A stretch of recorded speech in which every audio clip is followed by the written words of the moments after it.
દાહોદથી સમાચાર એરપોર્ટનો સર્વે થતા પહેલા વિરોધના વંટોળ. ઝાલોદ તાલુકાના ગામોમાં એરપોર્ટનો વિરોધ થયો.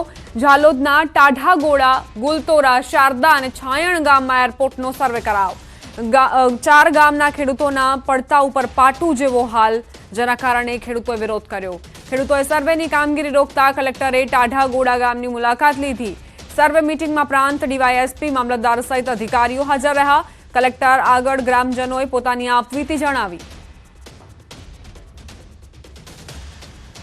અમારા ગામમાં જે એરપોર્ટ દ્વારા સર્વે કરવામાં આવે છે એમાં અમારા ગામના રેવન્યુ વિલેજના સર્વે નંબરોની અંદર સર્વે કરવામાં આવે છે, ઘરોમાં સર્વે કરવામાં આવે છે. એનો અમે સખત વિરોધ કર્યો છે અને સર્વેની કામગીરી બંધ કરાવવામાં આવી છે. એ બંધ કરાવેલી સર્વેની કામગીરીના આધીન રહીને કલેક્ટર સાહેબની અધ્યક્ષતામાં ટાઢાગોડા ગામે મિટિંગ રાખવામાં આવી હતી અને લોકોની રજૂઆતો સાંભળી કોઈ પણ એરપોર્ટ બનાવવાનું હોય તો એનું લગભગ આજુબાજુના 15 કિલોમીટર એરિયાનું સર્વે કરાવવું પડતું હોય.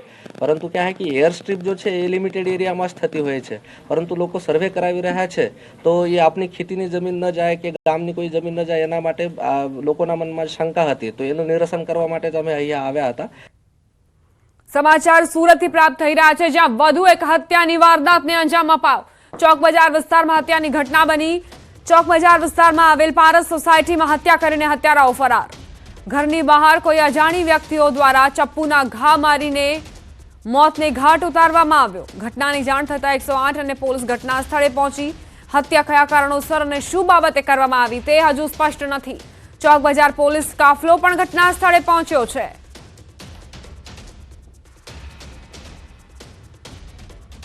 બોટાદના ગઢડાના ચભાડિયામાં બોગસ ડોક્ટર ઝડપાયો. ધોરણ 9નો અભ્યાસ કરીને સારવાર આપતો હતો. 5 મહિનાથી ક્લિનિક ચલાવી રહ્યો હતો. ધાર્મિક પંડ્યા દ્વારા ચભાડિયા ગામે આ ક્લિનિક શરૂ કરાઈ હતી. ગઢડા પોલીસ દ્વારા ઇન્જેક્શન, દવા સહિતના મેડિકલ સામાન સાથે ધાર્મિક પંડ્યાને ઝડપી પડાયો. બોગસ ડોક્ટર વિરુદ્ધ ગઢડા પોલીસ દ્વારા કાયદાકીય કાર્યવાહી કરાઈ છે.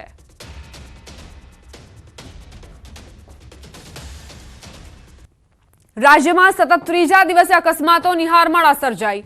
અલગ અલગ 5 અકસ્માતોમાં 6 લોકોના મોત થયા. ક્યાંક બેફામ ડમ્પર ચાલકોએ બાળકોને અડફેટે લીધા તો ક્યાંક અકસ્માતમાં આખો પરિવાર હોમાયો. પ્રથમ દ્રશ્ય સુરતના છે, જ્યાં એક બેફામ ડમ્પર ચાલકે સાયકલ સવાર વિદ્યાર્થીને અડફેટે લીધો. મોરબીમાં સિરામિક કંપની પાસે ડમ્પર ચાલકે 1 વર્ષના બાળકને કચડ્યો. તો આ તરફ જામનગર રાજકોટ હાઈવે પર અકસ્માતમાં આખો પરિવાર હોમાયો. અમરેલીમાં પિકઅપ વાન પલટી મારતા એકનું મોત નીપજ્યું, જ્યારે 16 લોકો ઘાયલ થયા. તો મહેસાણામાં અકસ્માતમાં મહિલા પોલીસ કર્મીનું મોત થયું. શહેરોના રોડ પર બેફામ ડમ્પર પર આખરે ક્યારે બ્રેક વાગશે? સુરતના પાલ વિસ્તારમાં હચમચાવી નાખે એવા અકસ્માતના દ્રશ્યો સામે આવ્યા. રૂવાડા ઊભા કરી દે તેવા સીસીટીવી જુઓ. આ બનાવમાં સિગ્નલ બંધ થતા વિદ્યાર્થી સાયકલ લઈને નીકળ્યો અને ત્યાં જ પૂરપાટ દોડતા ડમ્પરે તેને અડફેટે લીધો. ડમ્પર કેટલી સ્પીડમાં દોડી રહ્યું હતું તે આ સીસીટીવીમાં જોઈ શકાય છે અને તે સાયકલ સવાર વિદ્યાર્થીને ઉડાવી દે છે. જોકે સદનસીબે વિદ્યાર્થીનો જીવ બચી ગયો છે અને તેને કમર અને પગના ભાગે ફ્રેક્ચર થયું છે. હાલમાં ખાનગી હોસ્પિટલમાં સારવાર હેઠળ છે. વિદ્યાર્થી વેદાંત માકોડિયાના પિતા જિગ્નેશે હાલમાં પોલીસ ફરિયાદ નોંધાવી છે. આ તરફ પોલીસે ડમ્પર ચાલકની અટકાયત કરી, સાથે જ 3 ડમ્પરો પણ ડિટેન કર્યા. મોરબીથી સમાચાર, જ્યાં બેલા ગામ નજીક સિરામિક ફેક્ટરીમાં બાળકનું મોત થયું. 1 વર્ષના બાળક પર ડમ્પર ફરી વળતા મોત નીપજ્યું. સિરામિક યુનિટમાં કામ કરતા શ્રમિક પરિવારના વધુ એક બાળકનું મોત. મોરબી ઔદ્યોગિક એકમોમાં અવારનવાર અકસ્માતમાં બાળકોના મોત થાય છે. શ્રમિક માતાએ પોતાના બાળકને એકલું રમતું મૂકી કામે ગઈ ત્યારે આ બનાવ બન્યો. ડમ્પર ચાલક વિરુદ્ધ મોરબી તાલુકા પોલીસ મથકમાં ગુનો નોંધાયો છે.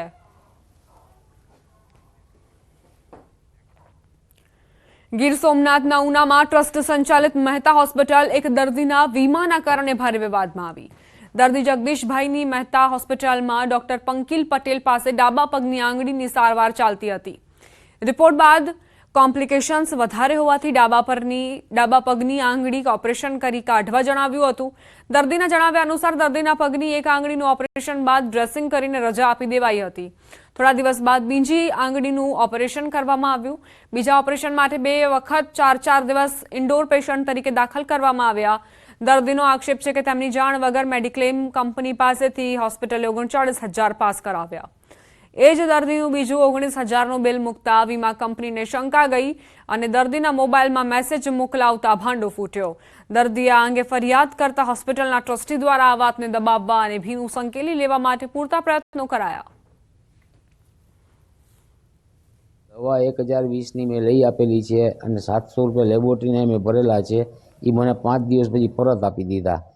પણ આ લોકોએ વીમો 39,000નો મૂક્યો ને મને મેસેજ આવ્યો કંપનીમાંથી. તો મેં આ લોકોને જાણ કરી કે ભાઈ 39,000 રૂપિયા કહેવાનું તમે બિલ મૂક્યું છે. દર્દી આપણે એડમિટ રાખવું પડે. વિધાઉટ એડમિશન કેશલેસની પ્રોસિજર પાસ ના થાય. અને દર્દીને એવી રિક્વેસ્ટ હતી કે અમારે જે ઓપરેશન જે કરવાનું છે અને સારવાર કરાવવાની છે એ અમારે કેશલેસમાં જ કરાવવાનું છે. વીમા કંપનીમાંથી એનું જે પેકેજ જે 39,000 રૂપિયા જે દર્દી કહે છે બરાબર 39 આપણે બિલ મૂકેલું છે એમાંથી વીમા કંપની આપણે 31,000 પાસ કર્યા છે.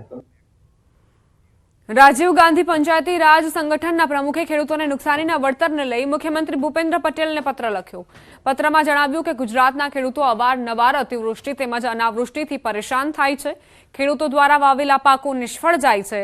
ખેડૂતોમાં અવારનવાર આત્મહત્યાના બનાવો બને છે. સરકાર દ્વારા SDRF મુજબ જે સહાય ચૂકવવામાં આવે છે તે ખેડૂતો માટે પૂરતી નથી. ખેડૂતો 5 લાખનું દેવું લઈને પોતાના પાક વાવેલા હોય છે, તેમાં ફક્ત 23,000 રૂપિયા જ મળે છે. વીમો ચૂકવવાની જૂની પદ્ધતિ ફરીથી લાગુ કરાય તેવી તેમની માંગ છે. જે ખેડૂતો અત્યારે આત્મહત્યા કરી રહ્યા છે એ આત્મહત્યામાં ઘટાડો થાય અને ખેડૂત થોડો સદ્ધર થાય. એ હેતુ માટે મેં મુખ્યમંત્રીશ્રીને એ યોજના ચાલુ કરવા માટેની રજૂઆત કરી છે. એક અનોખું ગ્રામીણ મ્યુઝિયમ. પદ્મશ્રી જોરાવરસિંહ જાદવના સ્વપ્નનું મૂર્તિમંત સ્વરૂપ એટલે વિરાસત. જોરાવરસિંહ જાદવનું લોકકલા સંગ્રહાલય જેનો મુખ્યમંત્રી ભૂપેન્દ્રભાઈ પટેલે શુભારંભ કરાવ્યો. આ પ્રસંગે રાજકીય સામાજિક અનેક મહાનુભાવો તેમજ સંતો ઉપસ્થિત રહ્યા હતા. ત્યારે આ મ્યુઝિયમ લોકો માટે ખુલ્લું મુકાતા સાહિત્ય જગત તેમજ ગ્રામજનોએ ખુશી વ્યક્ત કરી.